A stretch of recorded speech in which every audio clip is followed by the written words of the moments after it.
Aujourd'hui, je vous propose pas un tuto vidéo, je ne vous serai pas d'une grande aide. Par contre, je vais vous proposer quelques astuces de professionnels pour mieux vendre vos bijoux sur internet. Chez Perlenco, je ne sais pas si vous le savez, mais on a à peu près un tiers de notre clientèle qui sont des professionnels. Peut-être vous qui me regardez en êtes une. Et donc on s'est dit, comment on pourrait les aider ces filles-là? En général, vous n'avez pas besoin de tuto pour qu'on vous apprenne votre métier. Par contre, moi, je peux peut-être vous aider à mieux vendre sur internet. Alors je vais vous expliquer en quelques étapes. Je vais essayer d'être rapide.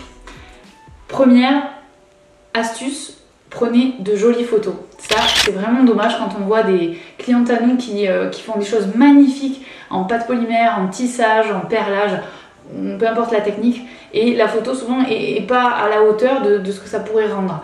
Donc quelques astuces, attention à la lumière, attention à l'endroit où vous prenez votre photo, attention au fond. Et accessoiriser, je ne sais pas si vous regardez un petit peu quand même de temps en temps nos tutoriels, on essaye en tout cas d'avoir un fond harmonieux, accordé avec l'objet qu'on veut mettre en avant, et on essaye toujours d'accessoiriser avec une petite brindille des champs du moment, une petite plante, un petit cactus, un petit accessoire qu'on va choper dans des magasins de déco. Ça coûte pas très cher, et que vous ayez un super appareil photo ou un petit smartphone, tout est possible. Préférez des moments où il fait jour, souvent à midi, et une salle, une pièce bien exposée.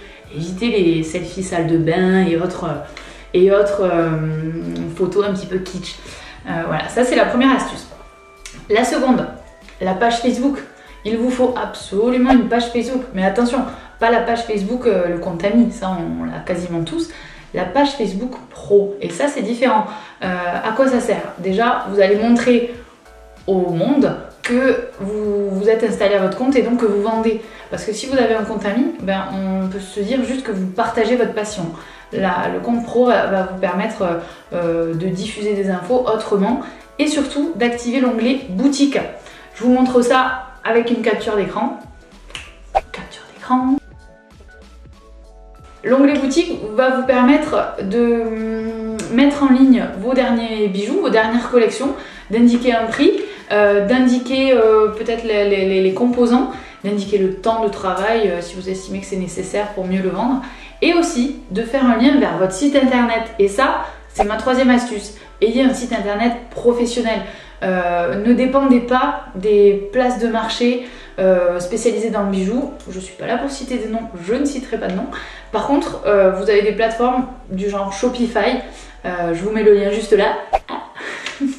Vous avez des plateformes comme Shopify, je l'ai déjà dit, qui vous permettent en quelques clics et pour peut-être 20 € par mois seulement, ou bien même gratuitement parfois, d'avoir un site web de professionnel avec un référencement naturel plutôt sympa. Alors qu'est-ce que c'est le référencement naturel? Si ça vous intéresse, je ferai une autre vidéo que sur ça. C'est le fait que quand on tape par exemple vente de bijoux Île de Ré, paf, vous sortez dans Google. Ça c'est du référencement. Donc Shopify, c'est très accessible et très simple d'utilisation, et ça vous permet de ne pas avoir que un profil sur une marketplace. La quatrième astuce, quand vous avez des réseaux sociaux, pensez à les animer. Il ne s'agit pas juste de poster vos dernières collections quand vous avez fini un bijou.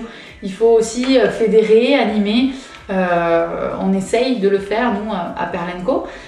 Donc pensez aux jeux concours, pensez à faire gagner des choses, pensez à raconter un petit peu les coulisses de vos créations, plein d'autres informations qui peuvent intéresser votre communauté, et surtout grossir votre communauté. Le plus dur dans la création de comptes sur les réseaux sociaux, c'est d'arriver à atteindre un seuil d'abonnés qui est intéressant et qui permet d'avoir une petite émulation.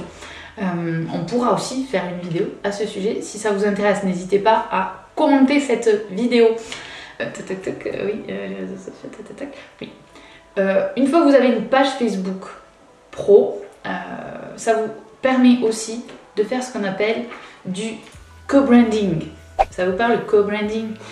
Brand, marque, donc c'est on relie deux marques, c'est-à-dire que en rapprochant deux marques qui ont une plus ou moins forte notoriété, on va pouvoir se donner un petit peu de visibilité en échange. C'est ce qu'on fait avec certaines de nos partenaires. qu'on aide parfois à se lancer. On les tag sur nos pages Facebook, sur nos comptes Instagram et ça leur donne un petit peu de popularité. N'hésitez pas à le faire entre vous, même à nous contacter si vous pensez qu'il y a un intérêt. Donc l'astuce numéro 4, j'en ai donné beaucoup plus en fait, mais c'est pas grave, c'est cadeau, c'est utiliser Canva. Je vous mets le lien ici.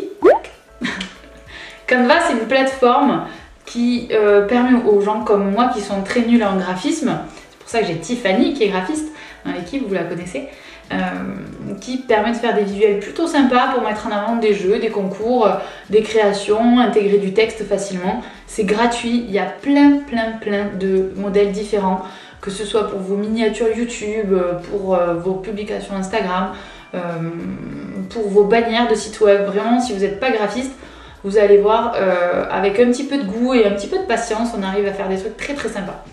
Donc ça, c'était la 4e. Et donc la 5e, c'est les newsletters. Donc là aussi, ça demande un petit peu de pratique, mais une fois que vous avez votre site web, que vous avez une bonne communauté sur vos réseaux sociaux, l'intérêt c'est de faire maintenant du cross-canal. Gros mot numéro 3.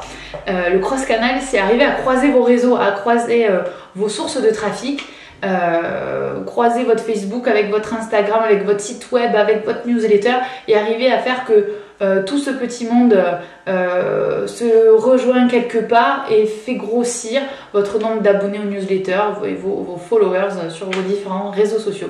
Donc avec des systèmes comme Mailchimp ou Sendinblue, je vous mets les liens aussi ici, vous pouvez facilement créer un premier template de newsletter, c'est-à-dire un modèle de newsletter que vous allez pouvoir envoyer. Alors au début peut-être tous les 2 mois, puis tous les mois, puis toutes les semaines, etc. à vos abonnés. Ça peut être très intéressant pour ceux qui aiment vraiment vos bijoux, pour les informer d'un événement en particulier, d'un atelier de création, de porte ouverte ou de la sortie de votre nouvelle collection. Donc après il suffit de prendre en main le logiciel. Il y a des tutoriels qui sont très bien faits sur le web pour ça. Et sinon on peut aussi faire une vidéo à ce sujet. Donc l'idée de cette vidéo, c'était de faire un premier pas sur les conseils de pro. Si vous en voulez d'autres, on peut se dire que ça peut être la première vidéo d'une longue série de vidéos pour nos clientes pro. N'hésitez pas à proposer des sujets en commentant cette vidéo et surtout partagez-la à vos copines qui sont aussi des créatrices pro et créateurs, pardon. Je dirais que j'ai beaucoup mis au féminin, mais on sait qu'il y a aussi des créateurs qui nous suivent et on les remercie chaleureusement. A très bientôt pour une nouvelle vidéo.